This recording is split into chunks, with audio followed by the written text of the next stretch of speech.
தாய் தமிழகத்திலும் புலம்பெயர் வாழ் தமிழர்களிடத்திலும் ஈழத் தமிழகத்தின் மீது ஈழத் தமிழர்கள் மீது வாஞ்சையும் பற்றும் பாசமும் கொண்டு கண்ணீர் சிந்தி பலர் தங்கள் உயிர்களை மாய்த்துக் கொள்ளுகின்ற உணர்வை பெற்றிருக்கக்கூடிய தமிழர்கள் அந்த உணர்வினை தொடர்ந்து அணையாமல் பாதுகாத்து வருவார்கள்.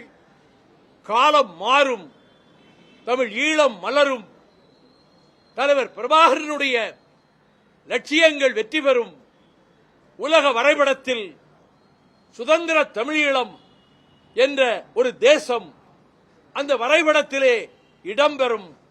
இரத்த கரைபிடிந்த சிவப்பு கோடுகளால் அதனுடைய எல்லைகள் வகுக்கப்படும் என்ற உணர்வோடு பிரபாகரன் புகழ் வாழ்க, தியாக தெய்வம் திலீபன் புகழ் வாழ்க என கூறி அமைகிறேன். வணக்கம்.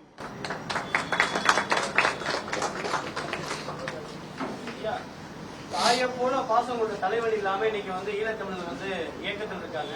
அவங்களுக்கு ஆதரவு கொடுத்து தாவேகா தலைவர் விஜய் பிரச்சாரத்தை முன்வைக்கிறார். அரசியலுக்காக பேசுறாங்கன்னு ஒரு விமர்சனம் வருது. நீங்க எப்படி பாக்குறீங்க?